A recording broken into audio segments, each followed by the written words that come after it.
Bienvenidos al podcast Cero Humilde Opinión. Los minutos que nos hacían falta para seguir hablando de nuestra pasión por los libros y el mundo lector. Yo soy Ale Medina.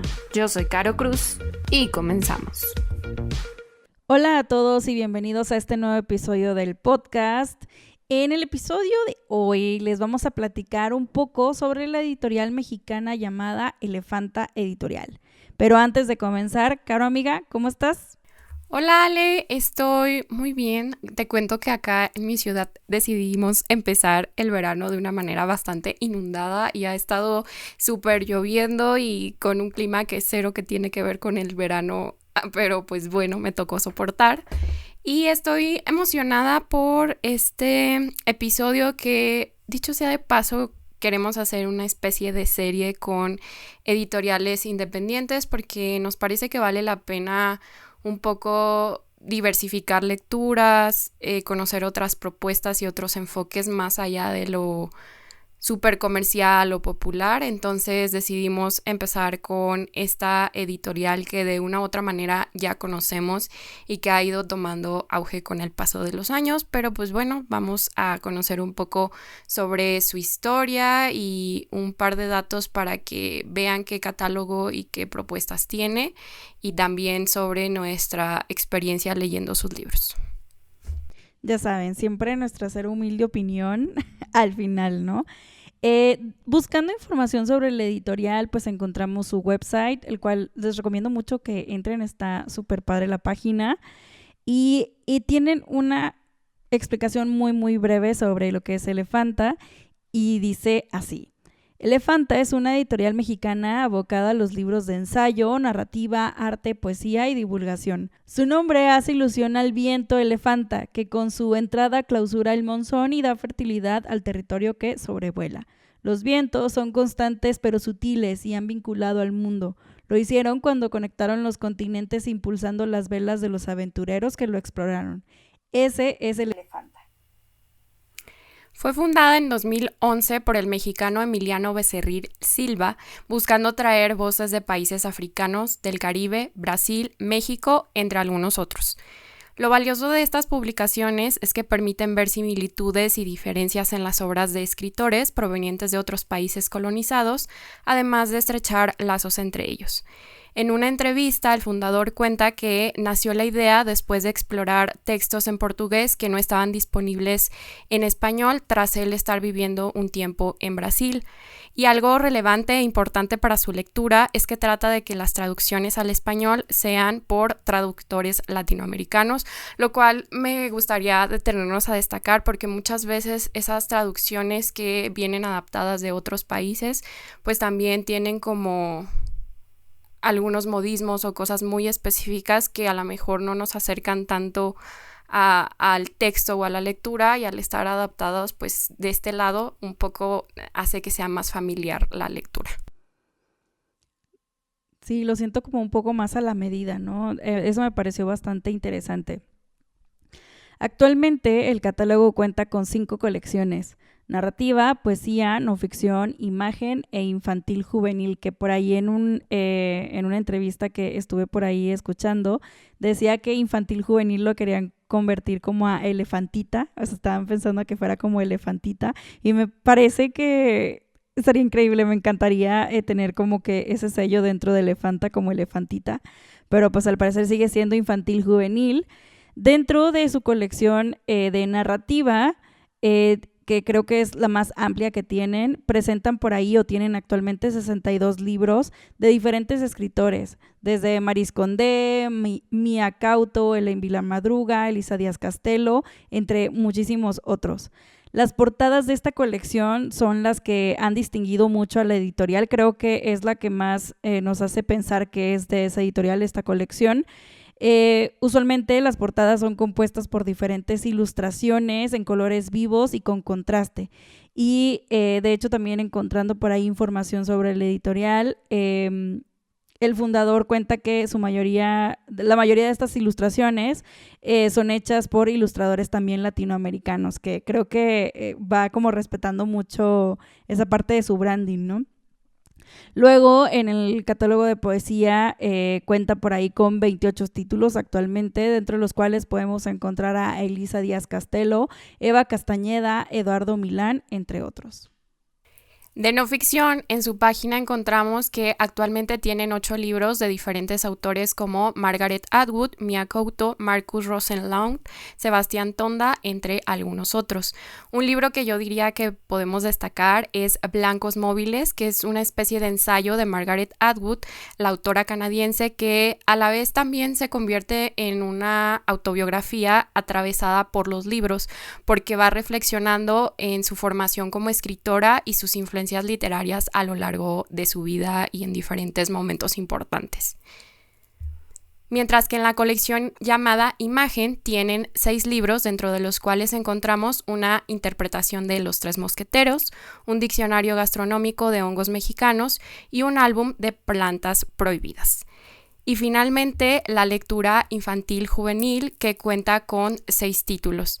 Tienen algunos relacionados a los animales y a la naturaleza, y destaca un libro sobre el vitiligo que fue escrito por el fundador y director de esta editorial junto con Julia Reyes Retana. Y Ale me estaba contando que en las entrevistas que vio también es una condición que comparte Emilio, entonces pues creo que es una historia completa, ¿no? Y me gustó mucho encontrar eso por ahí, y sin duda, digo, él en entrevistas ha dicho que tanto los de imagen o fotografía, al igual que los de infantiles, como son libros ilustrados usualmente, él comenta lo difíciles que son lo caro que son de hacer y difíciles de distribuir, pero que él sigue teniendo fe en que va a seguirlos produciendo. Entonces, digo, a mí, por ejemplo, el álbum de las plantas prohibidas, yo necesito ese libro en mi casa, o sea, por favor. Pero siento que hasta que empezamos como a investigar realmente podemos encontrar que tienen este catálogo tan amplio, porque en donde más yo había visto libros de este editorial es con Nadie Distribuye, y pues no es como que vengan cargando los más de 100 y tantos títulos que tiene la editorial, ¿no? Entonces, pues sí, qué padre que por ahí nos pusimos a investigar y sabemos un poco más sobre todo este catálogo que tienen. Y bueno, ustedes están preguntando, oye, Ale, pues es una editorial independiente, a pesar de que tiene desde el 2011, realmente pues sigue siendo, teniendo como esa esencia de editorial independiente, donde se pueden conseguir los libros, ¿no? Porque luego a veces ese es un problema, pero no hace tanto empezaron ya a ser distribuidos a través de Gandhi, pueden encontrar algunos de sus títulos por ahí. También en librerías independientes como Librería Utópicas o por ejemplo la distribuidora que se llama Nadie Distribuye, ellos también cuentan con varios de sus títulos, y sin duda yo creo que algunas otras librerías independientes deben de ir teniendo como algunos de los títulos dentro de sus tiendas. Yo creo que casi creo que acérquense con su librería independiente de confianza, y tal vez si no tengan ese título puedan pedírselo a la editorial para que lo tengan luego a la venta, ¿no? Pero sí, sin duda, libros que creo que valen muchísimo la pena. Y ya dejando como de última opción para no quitar justo la esencia y el objetivo, pues está la plataforma tan conocida que es Amazon, que igual tiene algunos de los títulos más populares, no todos, pero ya por si no encuentran como otra alternativa o algo así, pues bueno, también está esa idea. Y a lo mejor ustedes estarán pensando que este episodio es patrocinado o algo por el estilo, pero no, justo queríamos hacer esta exploración de editoriales independientes porque también nos sirve a nosotros para poner en la mira otras lecturas que queremos hacer y recordarnos que están esas historias allá afuera de autores que a lo mejor no hemos leído o muy poco o que casi no llegan. Entonces justo queríamos platicarles sobre cuál ha sido nuestro acercamiento, que el mío, empezando por mí, ha sido muy reciente, oigan. Yo me acuerdo perfecto tener en la mira a la editorial desde el libro de Panza de Burro. Creo que es el primero que empecé a ver, como saber pues que era esa editorial y tal, pero pues no lo he leído, y no fue hasta el año pasado que empecé a ver mucho El cielo de la selva y supe que estaba publicado por Elefanta acá en México. Entonces, pues es lo único que he leído y apenas hace unos 2 meses, que pues es El cielo de la selva de Elaine Vilar, que básicamente habla sobre una maternidad bastante diferente, de una manera muy atroz y con un estilo único. De hecho, acaban de sacar una reedición de lo bien que le ha ido a este título, pero sí, de momento es lo único que yo he leído. Ahorita platicamos sobre qué se nos antoja, pero quiero que Ale sí nos cuente un poquito más de las historias que ya conoce de esta editorial. Sí, bueno, comparto contigo, Caro, sobre El cielo de la selva de Elaine Vilar Madruga, que creo que también este libro también le ha dado muchísimo foco a Elefanta y me da harto gusto porque es un gran libro. Pero el primero que yo leí de esta editorial es Las cicadas de Yael Weiss, que de hecho en una de las entrevistas que escuché por ahí, Emiliano comenta que uno de los primeros libros que publicó y como que con la escritora con la que más estuvo en contacto al inicio fue esta misma Yael Weiss, pero con, creo que tú lo tienes por acá que se te antoja leerlo, que es Hematoma. Ajá, que Hematoma, igual que Las cicadas, son relatos. Y me gustó, me pareció bien, pero como no me voló la cabeza, ¿no? O sea, no es como El cielo de la selva, pero me pareció bien. No he leído Hematoma, de hecho, a escuchar a él hablar de Hematoma se me antojó como que también leerlo. En Las cicadas recuerdo que eran 3 personajes, en los cuales se iban intercalando las narraciones, pero eran como relatos. Estaba un poco extraña la estructura del libro. Me pareció bien, pero como que no fue algo muy novedoso para mí. Pero pasó con unas 3 estrellas. También he leído Panza de burro de Andrea Abreu, que de hecho ese lo leí hace como 2 meses. Creo que para mí el lenguaje no funcionó tanto. Utiliza un lenguaje muy particular y lo sentí un poco ajeno, a pesar de que pues se supone que es latino. Eso sí, investigando sobre Andrea Abreu, ella me cae muy bien. O sea, siento que podríamos ser grandes amigas, pero siento que en cuanto al lenguaje no hizo clic conmigo. La historia me parece bien y creo que se puede una identificar mucho por todas estas vivencias y cosas que pasamos durante los 2000, pero hasta ahí como que no me cambió. Como que yo tenía una también expectativa muy, muy alta. Es eso, siento que me falló un poco como que haber escuchado tantas cosas buenas y como que esperaba otra cosa. No es un libro malo, pero creo que no funcionó tanto para mí. Puedes profundizar un poquito en la historia, porque si bien siento que es un libro que se ha dado a conocer bastante en redes, al menos de nuestro lado del algoritmo, porque capaz ahorita alguien va a decir ¿qué? Jamás había escuchado. Entonces igual para que conozcan un poquito de la historia de qué va. Sí, es sobre 2 niñas. Es una historia 100% sobre la amistad, sobre descubrirse, sobre encontrarse cuando está pasando un caos enorme alrededor tuyo. Pero sí va sobre estas 2 niñas que están viviendo cosas muy diferentes dentro de sus casas. Sí hay como un sentido como precario, como de una precariedad que está por ahí, pero que no se hace como un énfasis en eso. O sea, solamente están viviendo en ese estatus y nada más. Y pues habla de cómo empiezan ellas a entrar a la preadolescencia, o están en la preadolescencia y van a entrar a la adolescencia, y pues todo lo que son los cambios que vive uno en la vida, cuando pues tienes una abuela que te está llamando gorda y que te tiene todo el tiempo a dieta, cómo tú empiezas a agarrar un rencor hacia esta figura de la abuela, pero como tu amiga cuando va a tu casa pues se siente arropada en tu casa, cuando tú te sientes ajena a tu casa, ¿no? Hay todo este boom de los chats en internet, de lo peligroso que era chatear con gente que tú no sabías quién eran, si te iban a hacer... Que sigue siendo amiga. Que sigue siendo, pero en ese tiempo siento que como era algo tan nuevo, no había esa desconfianza. O sea, estábamos como haciendo un juego demasiado ciego. Entonces hay una situación ahí bastante como crucial dentro de la historia que involucra como este uso del internet, ¿no? Hay muchísimas cosas así, por ejemplo, mencionan mucho a Aventura, al cantante de las canciones de Aventura y de cómo escribíamos a veces las letras en los cuadernos y cosas así, cosas muy 2000eras, pero habla de cómo la importancia de una amistad así en tiempos en donde estamos creciendo y que nos están pasando tantas cosas.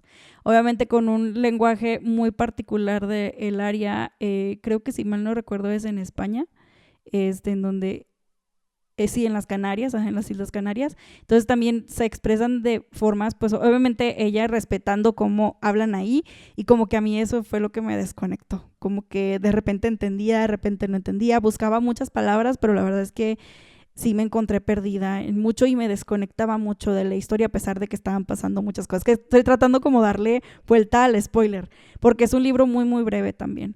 Entonces, está bueno y de hecho en el club de lectura donde lo leí les gustó muchísimo, pero yo así como que, ok, digo, gracias al club como que pueden tener muchas cosas que yo sentía como inconexas, y pues esa es la magia de los clubes de lectura, pero sí como que en su momento la lectura para mí no fue como lo que esperaba, ¿no?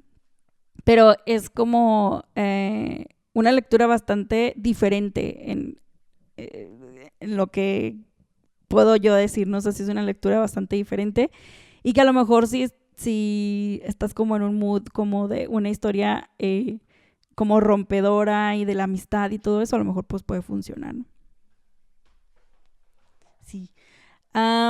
Luego también leí Travesía del Manglar de Maryse Condé, que bueno, Maryse Condé es una de mis faves desde el año pasado, fue como mi nueva religión el año pasado, y Travesía del Manglar fue el tercer libro que leí de ella. Habla sobre una persona que muere, un forastero que muere en un pueblo y empieza a haber una investigación alrededor de todo esto y vemos cómo se van haciendo como un testimonial a través de las voces de todos pues las personas que viven en el pueblo, ¿no?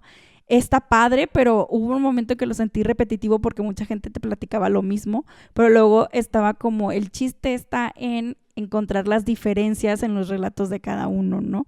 Pero luego eran un montón de personajes, o sea, eran muchísimos, pero siento que Maryse es que es increíble, o sea, era una escritora súper pulcra, que obviamente te mete un montón de temas como de racismo, como de, se puede decir como que, ay, ¿cómo se dice? Es que no es clasismo, es bueno, se puede decir que mete muchas cuestiones como de racismo, de prejuicios alrededor de una persona que te parece externa o ajena a ti. Hay un montón también como de especulaciones alrededor de esta persona que muere solamente por etiquetas que le fueron poniendo las demás personas. Entonces vemos cómo hay veces que una opinión genera una bola de nieve gigantesca de pues mentiras y especulación y todo esto, ¿no? Me pareció interesante, aunque no es mi nuevo favorito de Maryse Condé, me parece que está bueno. Yo le hubiera quitado como 50 páginas realmente, o a lo mejor le hubiera quitado como 5 o 6 personajes. O sea, siento que a lo mejor 6 testimonios menos hubiera funcionado mejor para mí, pero aún así lo recomiendo. Y por último también, lo escuché, está en Bookmate. De hecho, en Bookmate pueden encontrar algunos del catálogo de Editorial Elefanta, de El libro de las costumbres rojas de Elisa Díaz Castelo. Me pareció también interesante, aunque es muy, muy breve, entonces como que no puedo platicarles tanto porque me da miedo spoilearles, pero es un libro bastante breve. Creo que está tanto en ebook como en audiolibro y pues me dio propuesta. Digo, de Elisa Díaz Castelo yo había leído un poemario de ella y me gustó mucho y de hecho por eso lo puse, o sea, no tanto porque era de Editorial Elefanta, sino por la escritora y me pareció bien, me pareció bueno. A mí esa portada se me hace bien bonita, o sea, esa en específico, lo rojo y así como que llama mucho mi atención. Y hablando de lo que llama nuestra atención, pues ya les platicó Ale lo que leímos, ya les platiqué yo, pero los que se nos antojan o tenemos pendientes. Yo quisiera empezar porque ya tengo en el librero la antología de terror latinoamericano Cabezas en la Ventana, que oigan, yo desde que la vi dije, eso tiene que ser mío, lo necesito, porque tiene relatos inéditos de Mariana Enríquez, Bernardo Esquinca, Gabriela Damián Miraberte, Alberto Chimal, entre muchos otros autores que quiero descubrir, y que justo estaba escuchando que Emiliano decía que ha funcionado muy bien, porque a lo mejor engancha con esta Mariana de que hay un relato inédito, quiero conocerla, o conoces a alguien más y dices, pues quiero leer todo de este autor, y obviamente ya terminas interesado en otros que a lo mejor no tenías en la mira, que no has leído, pero que pues te ofrecen el género que quizá disfrutas, ¿no?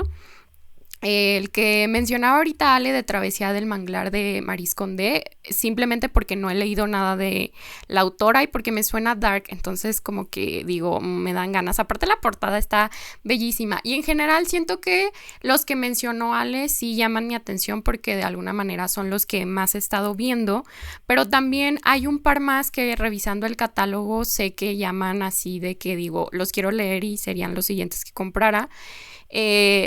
El primero de ellos es El terrorista de Berkeley, que es de un autor nacido en Angola, lo cual desde ahí dije, necesito leer algo de ahí, o sea, wow, no sé, me pareció como muy icónico, y que justo es lo que mencionábamos hace rato, ¿no? Te permite dar mirada a autores de otros lugares que a lo mejor nunca has considerado leer, ¿no?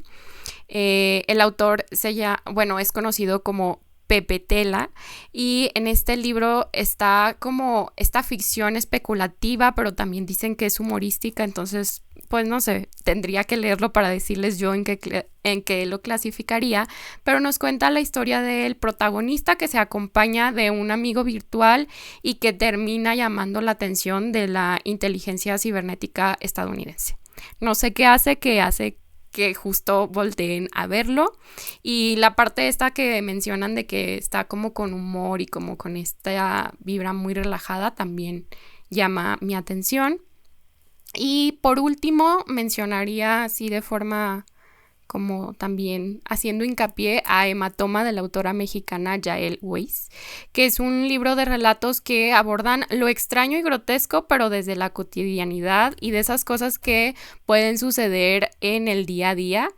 Me parece que el título es recibido por una historia en donde nos cuentan cómo una mujer acude a un especialista para que le haga moretones en forma de flor. O sea, what the fuck. Y este libro yo me acuerdo, o sea, hasta ahorita que volví como a revisar los libros que tiene para este episodio y tal, dije, yo esta portada la conozco, y luego fui a Goodreads y no sé qué, y este libro lo mencionó Alejandra Arévalo Sputnik en algún momento en su contenido, y yo ya lo había como que así como que lo quiero leer, pero ahorita ya lo hice más consciente. Entonces esos y un poco los que mencionó Ale, y sé que va a mencionar algunos otros, pero para darles como mi punto de vista, pero cuéntanos tú. Sí, de hecho coincidimos en el de Cabezas en la Ventana, igual pues una antología de terror latinoamericano, que vivan las antologías de cuento. Esto nos acerca a personas ya conocidas y a muy buenas por conocer. Entonces yo le aplaudo mucho esa antología. De hecho estuve a punto de comprarla en la FIL de Monterrey el año pasado, pero ya había gastado una cantidad exagerada de dinero en libros y dije, no, me espero. Yo la empecé a ver, ¿sabes qué? Con autores, con creadores como de otros países de Latinoamérica. Y yo, ¿qué es eso? ¿Y por qué yo no lo tengo? Y lo metí en wishlist de mi cumpleaños y llegó a mí. Y yo de que, qué bello momento para que la gente me ponga atención y sepa que me gustan esas vibras. Amo. Pues ya nos platicarás también, si lo lees pronto, ¿qué te parece? Otro que ya había yo escuchado igual en redes y que cuando vi la portada dije, claro, es este libro, La canción de todas las cosas, de Gabriela Damián Mirabete, que de hecho ella también sale en la antología de terror, que aquí está bien loco, amigas, o sea, está súper loco porque son cuentos que junta lo onírico con lo tectónico. O sea, ¿cuándo habías escuchado tú que las placas tectónicas tenían un género? O sea, vaya que tenían como esta cuestión literaria. Y a mí lo que más me llamó la atención es que en la sinopsis viene varias preguntas, pero viene una que dice, ¿qué sucedería cada vez que la Tierra intentase recordar sus sueños? O sea, yo necesito leer ese libro. O sea, necesito leerme ese libro. Nada más corrigiendo ahí un poquito, el título es La canción detrás de todas las cosas. Y fíjate que yo también lo he estado viendo, pero ya he escuchado a personas hablar de que la experiencia sí está como extraña y digo, al final de cuentas es una autora mexicana también en un género que me gusta, pero no sé por qué me intimida, o sea, me da miedito, sí, sí lo tengo así como que en la lista, pero digo, ay, sí me gustará, está demasiado creativo. Sí, o sea, es que siento que me gustaría intentarlo, pero más que nada como este sentido como de fumado que a mí a veces me gusta de las historias, siento que lo voy a amar. Entonces, desde que creo que lo escuché recomendado de Nena Monstruo y ella obviamente pues sabe vender libros al por mayor, ¿no? Entonces, ella platicó y como que mencionó muchísimos detalles que dije, ay, sí, o sea, y lo tenía como que por ahí en la mira, no sabía que era de Elefanta, y había visto una que otra vez la portada y ahora que nos metimos a ver la información dije, claro, este libro sí, yo lo quiero leer, ¿no? Otro que quiero leer es Perlas de Araña de Valentina Vinocourt. Habla sobre el exilio de una familia a causa de la dictadura argentina y la historia es contada a través de Catalina, que es como la menor de esta familia que viaja a la Ciudad de México. Entonces es como hablarte como de esta parte como del exilio, de pues migrar huyendo de tu país y de lo que es llegar a la Ciudad de México y pues estar con todas estas personas chilangas y la comida, el territorio, no sé, como que todo a su alrededor, ¿no? Ese me llamó muchísimo la atención y también debo decir que era porque la portada, desde que también la vi una vez, dije, wow, qué libro, o sea, de qué es esto, ¿no?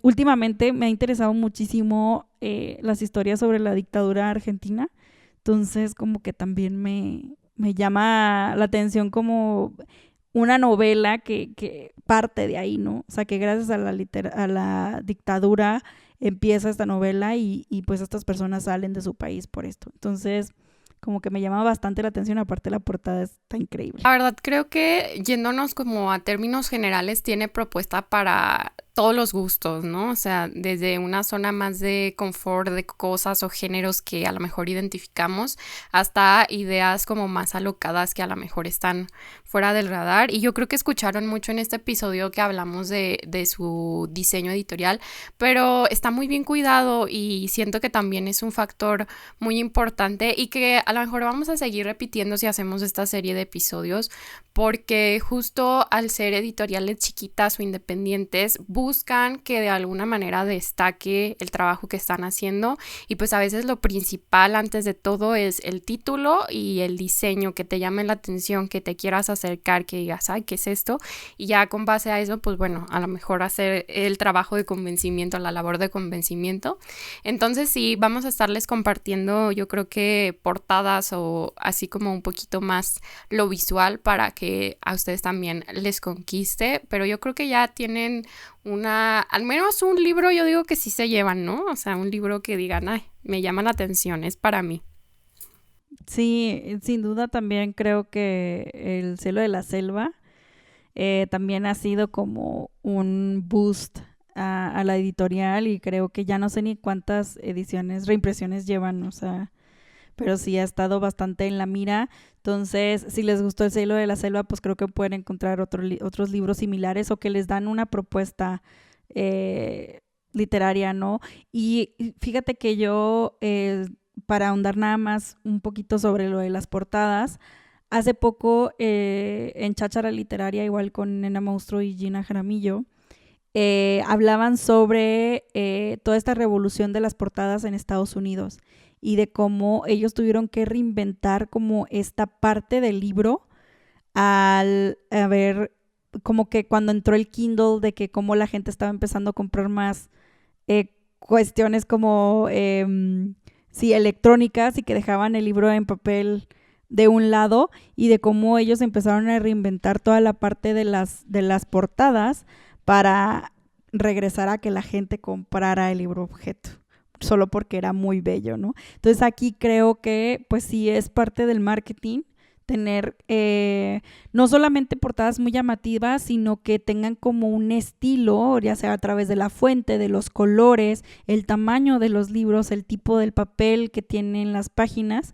que te hagan de decir de que casi creo que se siente como un elefanta, huele a un elefanta y se ve como un elefanta, ¿no? O sea, creo que hay como un sentido de cuidado en esta parte del brandeo de la editorial, ¿no? Que no se ve tan diferente uno de otro y que tiene como esta línea, ¿no? De que te llama la atención los mismos elementos. Entonces creo que está súper bien pensado y auguro que les va a ir muy bien. O sea, van a seguir explorando y trayéndonos estos escritores que a lo mejor no conocemos, ¿no? O que tal vez son buenísimos, pero no han tenido la oportunidad de ser distribuidos de manera propia, ¿no? Sí, por ejemplo, estaba viendo que el autor, Mia Couto, fue publicado por primera vez por ellos, digo, en español y tal, y el año pasado precisamente ganó el premio Phil de Letras Romances, o no sé exactamente el título, y pues eso también les da de que, mira, nosotros ya lo teníamos antes, no, y pues igual, ¿no? O sea, era como muy buen momento para las personas que estuvieran en la FIL. Yo me imagino que déjame busco quién trae algo y justo Elefanta trae varios títulos. De hecho, quería comentar que de este escritor, Mia Couto, es de los que más títulos tienen. Como que ellos se han dado la tarea de realmente traducirlo al español y de que estén sus libros aquí. Y de hecho, en una entrevista también menciona que bueno, pues ellos buscan pues escritores como muy buenos de países africanos, de países sudamericanos o europeos también, principalmente que han sufrido algún tipo de colonización. Y dice, también mencionaba a una de las entrevistadoras en una de estas entrevistas que vi por ahí, que decían, es que luego estos son los escritores que ganan el Nobel, ¿no? Y dice, no, claro, y dice, imagínate, dice, no, pues se te levanta la editorial, o sea, tu editorial ahí ya, o sea, pasa a otro nivel, ¿no? Entonces creo que es una gran apuesta la que hacen y que confían muchísimo en su criterio, o sea, es que se me hace que ha de ser todo un proceso bastante interesante de tomar la decisión de sí, de qué apoyar, de qué publicar, de qué no, porque aparte las gestiones, pues a veces es diferente, a través de un agente o a veces directamente con el escritor, entonces hay de todo, ¿no? Yo la verdad es que voy a estar como muy al pendiente de su catálogo porque sí me llaman por ahí la atención y tienen mucha propuesta que creo que de antemano no llegaría a mí muy fácilmente, no sé, como que sí tiene que ser a través de otras personas, pero ya si estoy ahí al pendiente, pues ya de primera mano en redes. Y pues bueno, así vamos a dar por concluido el episodio de hoy. Algo corto pero sustancioso. Esperamos y se lleven mucha curiosidad de buscar el catálogo de Elefanta Editorial. O igual, déjenos en los comentarios si alguno de los títulos ustedes ya lo habían leído, si ya conocían de la editorial, si tienen más chismes de este editorial, déjenlo en los comentarios. Sin duda, yo le auguro muchas cosas buenas a este editorial. Creo que le están echando todas las... Sí, y aprovechen si en sus ciudades llevan este tipo de stands y propuestas para las ferias del libro, que busquen a ver si está ya sea en librería independiente o directamente con Elefanta para que ustedes mismos decidan qué les llama la atención. Y nuevamente les prometo que esto no es patrocinado, ojalá, porque ya escucharon los libros que nos dan ganas de leer. Pero bueno, recuerden seguirnos en nuestras redes sociales, nos encuentran como Ser Humilde Opinión en Instagram y TikTok, a Ale la encuentran como Leer en Todas Partes y a mí como Aries en Libros, ambos usuarios con _ intermedios en Instagram y TikTok. Nos escuchamos a la próxima. Adiós. Bye.